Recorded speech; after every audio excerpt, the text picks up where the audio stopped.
Mr. Shambhu Singh, Mr. Banshidhar Sharma, and distinguished delegates to the SecureIT conference 2015. I think all the speakers earlier, starting with the IT Secretary, have underlined both the importance and the relevance of security in the larger ICT context in the country and in the world today.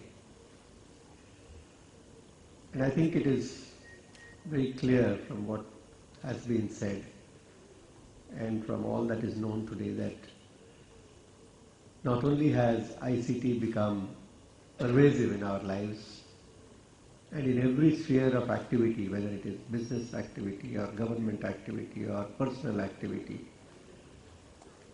or leisure activity, in every aspect ICT has pervaded our lives and will continue to do so, and let's also be very clear about that. It's going to continue to do so.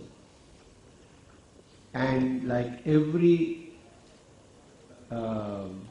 gift of modern technology, it has made life infinitely easier, infinitely better, and yet also brought along with it a set of new problems and new dimensions which have made it a mixed blessing.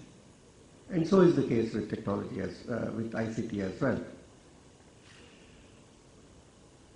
And this concern has been growing over the last few years. But as a person who has been associated with ICT, e-governance, and some of these issues of security over the years, I must say that in the earlier years, the discussion was mostly among professionals, and the conversation therefore was of, by, and for professionals.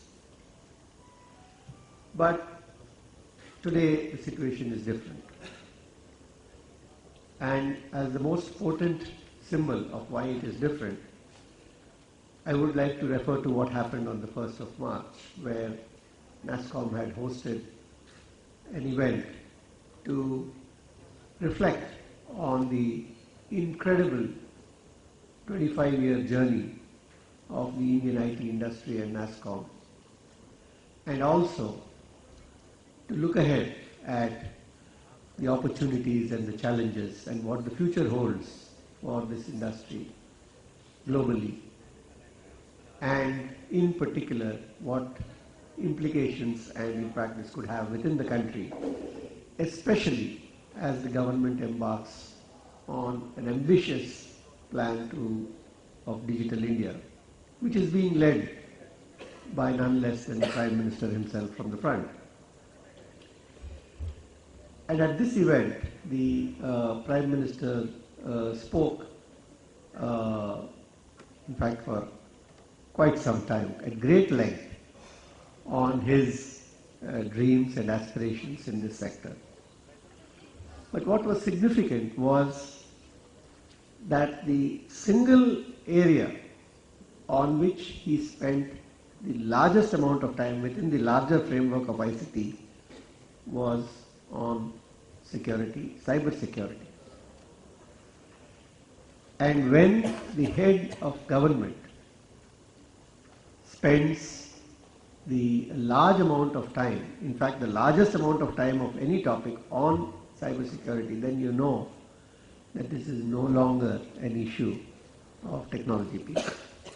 It's an issue which has risen to the top for a variety of reasons, and many of these reasons have been referred to, because I think Mr. R.S. Sharma spoke quite eloquently about how the nature of people who were the cause of problems in cybersecurity has been changing over the years. But today it's a combination of, or it's a mix, I would say, not a combination, but a mix, a milieu, which includes nations, it includes state players, it includes non-state actors, it includes petty criminals, it includes gangs, and it includes quite often youngsters having a lot of fun, but in the process it's a very slippery slope and it could drift in any direction.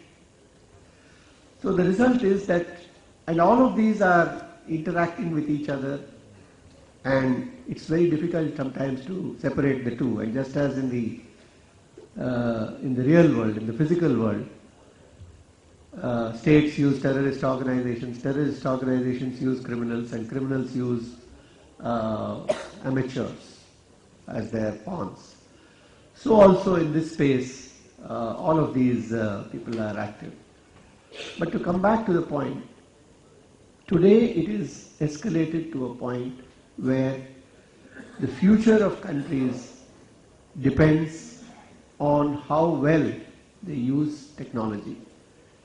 And India, and especially under the present government, has made it an article of faith that technology will be the determinant of our economic progress.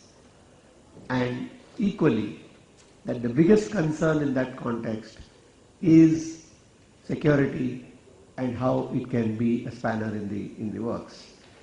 And as we move towards digital India, and greater parts of government, of the economy, of the banking system, and even other social sector areas like healthcare, education, move into a digital mode.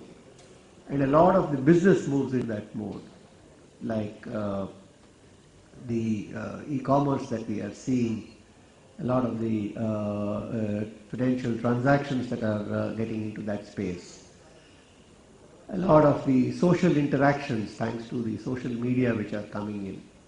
All of these are getting into that space. Infrastructure increasingly is being run on this medium, whether it is airports or power sector or traffic management, etc. So not just the vulnerabilities increase or the areas in which these threats can surface increases, but the damage which can be caused is now becoming absolutely huge.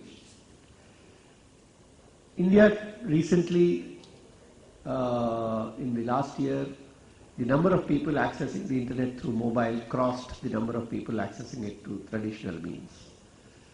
India became the second largest base for internet users in the world, overtaking the US as well.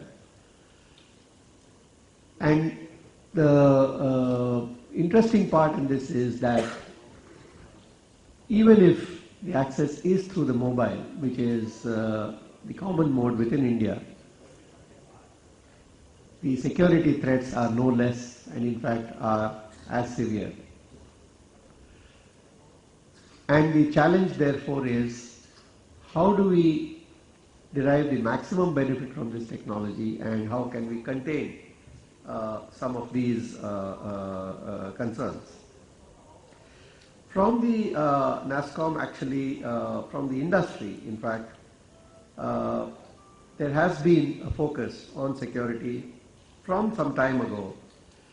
And these concerns came up in the past when the industry faced certain challenges with regard to the security of information emanating from countries which were getting their work done in India.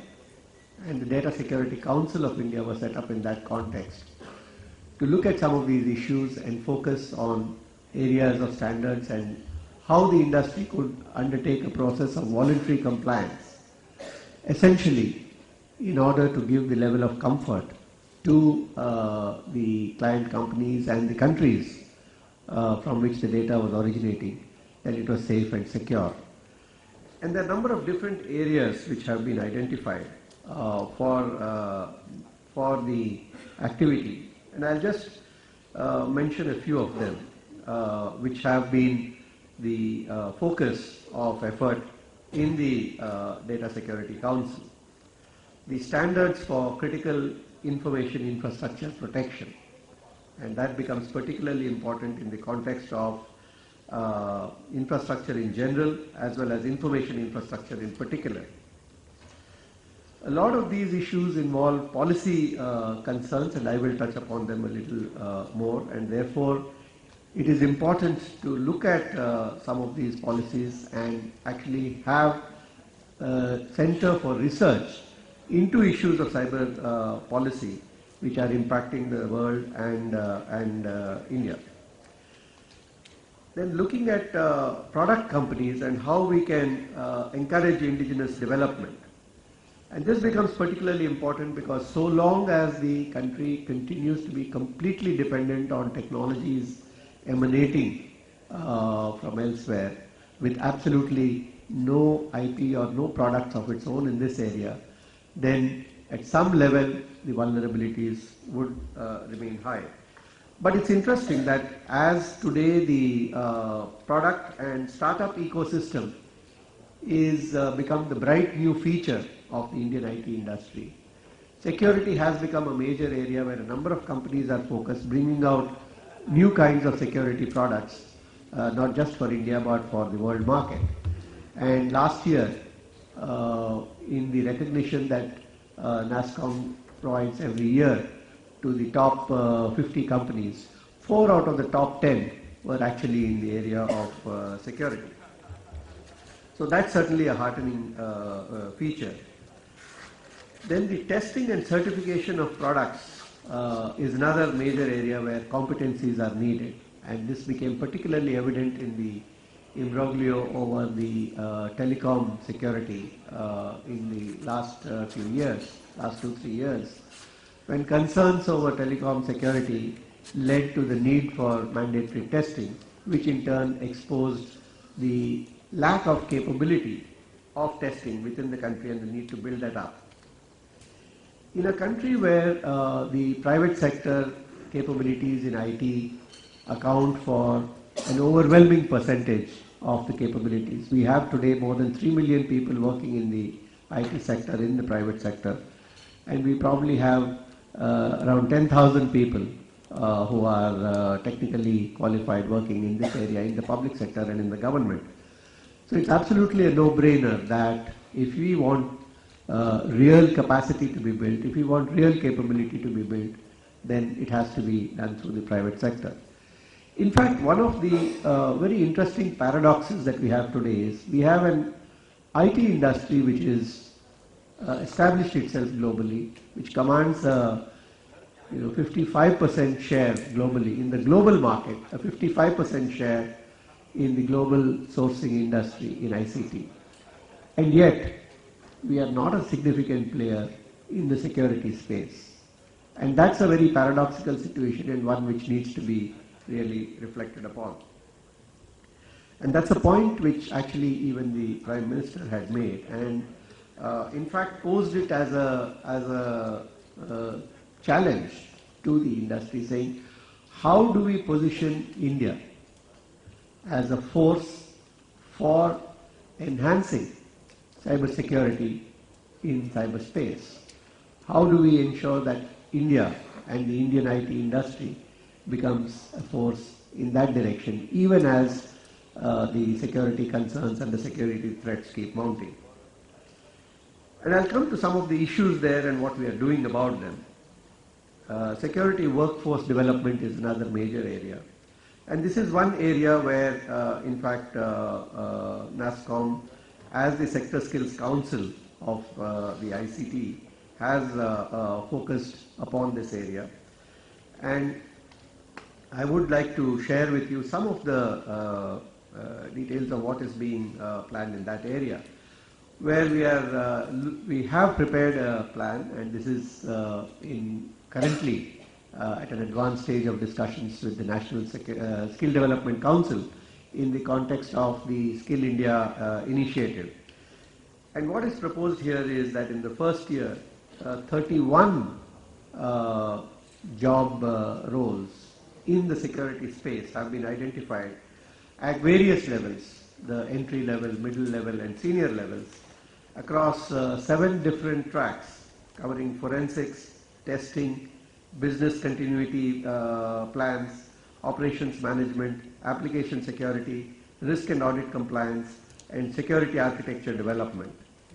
And as a part of this program, which also covers telecom in its ambit, in collaboration with the Telecom Skill Development Council, about 200 to 500 faculty members would get created over the next 1 year, and about 10,000 people would get trained. These numbers are actually still extremely small when you consider the fact that there are some countries, including some large neighboring countries, who are training a very large number of people, running into tens of thousands and maybe even hundreds of thousands of people in various aspects of such security. And of course, when the training is with regard to security, the manner in which it is used for good or for bad lies in the hands of the people who have been trained. So a lot of capability has also been built up on cyber forensics, and in fact the Data Security Council today is engaged in training law enforcement agencies in several states. Now, surveillance and interception is another important issue which today has become a major global issue. Countries are maintaining surveillance and undertaking interception of communications for lawful purposes. The laws of almost every country provide for some provisions, and so is the case in India. But it's not only countries which are maintaining such surveillance over criminal players. Countries are also maintaining surveillance over other countries, and therefore it has become a tool of both espionage and a variety of other tools of international diplomacy, and indeed one may even say international intrigue. So this has led to a number of different concerns, and many countries have now started looking at it, saying that, how do we ensure that we are safe from such intrusive efforts by other countries? Now, as a country in India, we have a very different set of concerns as well as constraints.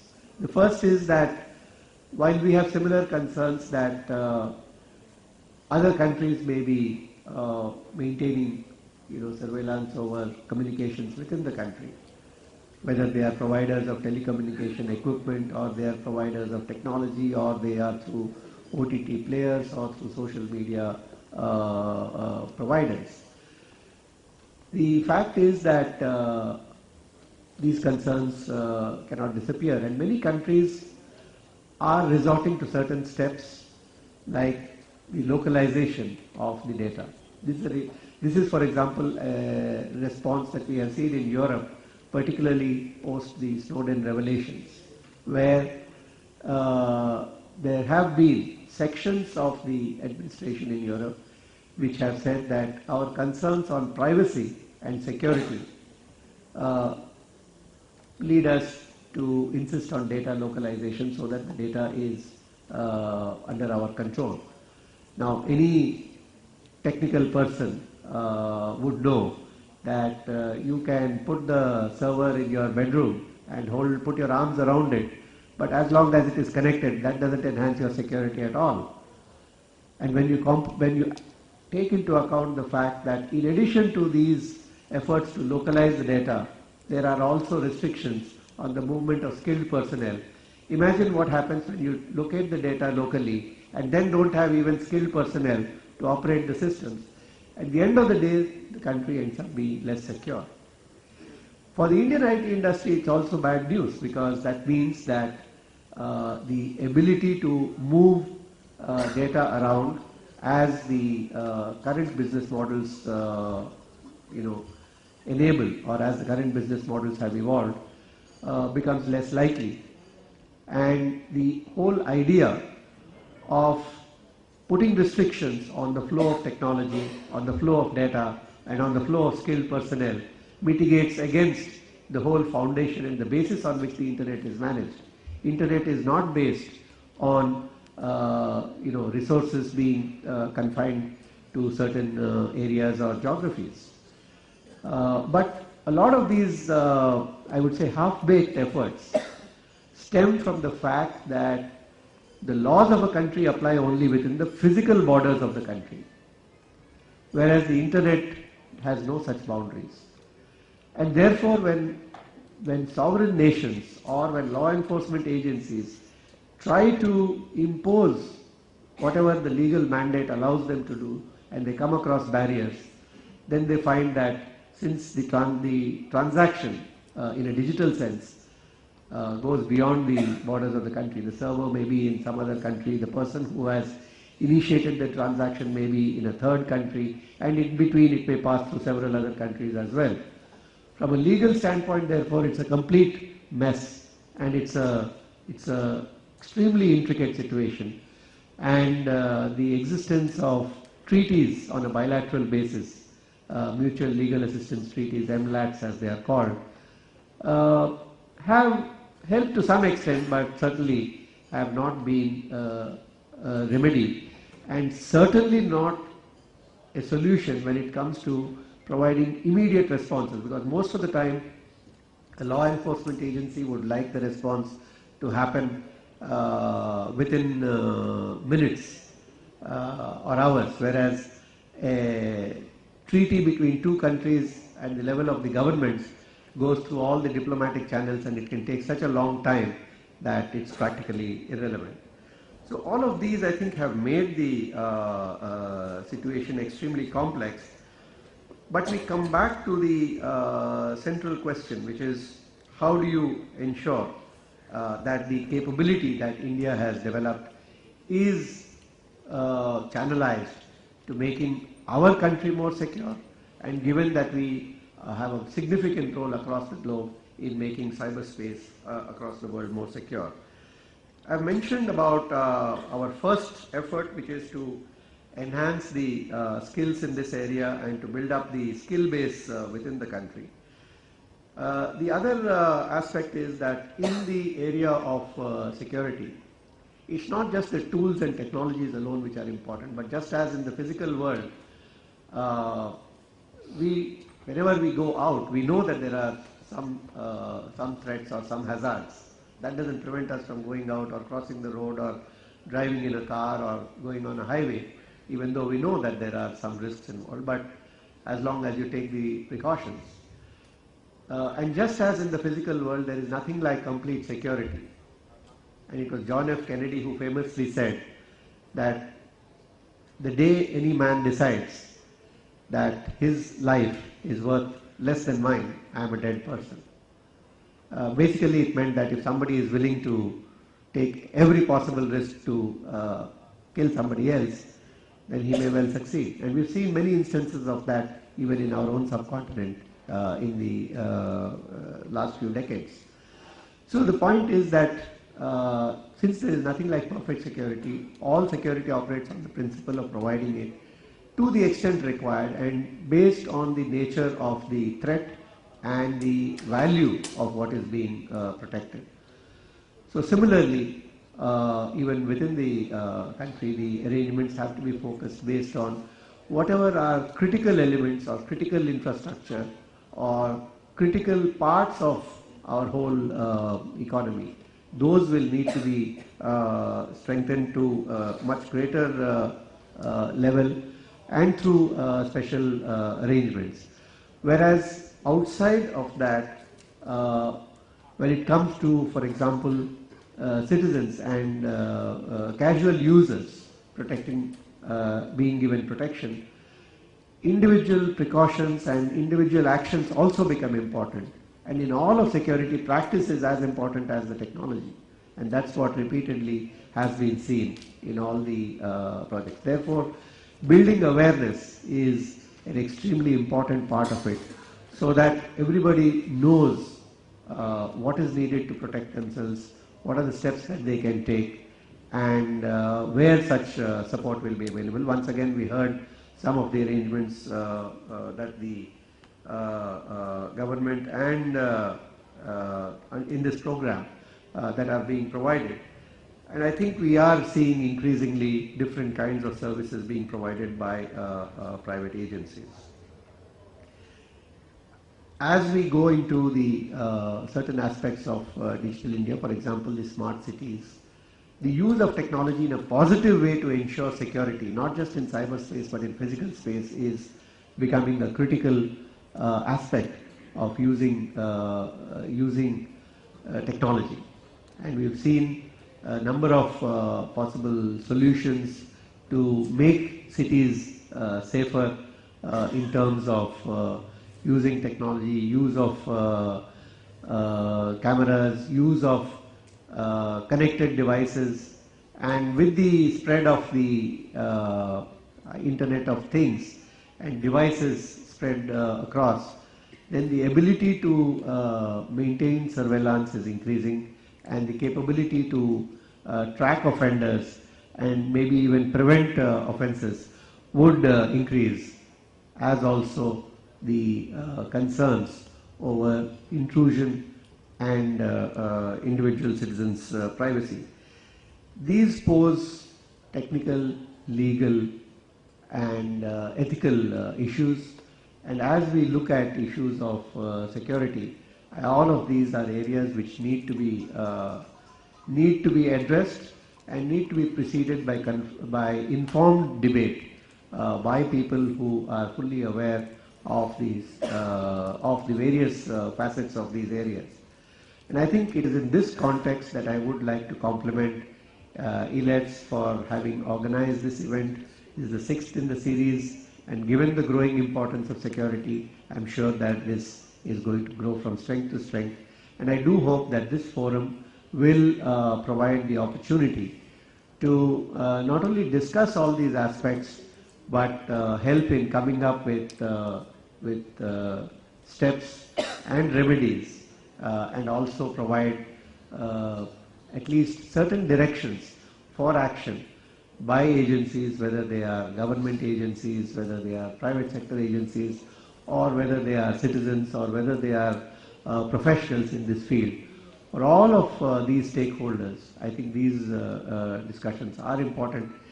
Let us all be clear that these are extremely complex issues. There are no simple remedies where you can just snap your fingers and say, do this and you are safe. And therefore, the importance of this and forums like this. So let me end by once again complimenting ILETS on having organized this event. And I do hope that the deliberations would be useful and productive and lead to further suggestions in terms of how we can enhance our own security and that of the world at large. Thank you.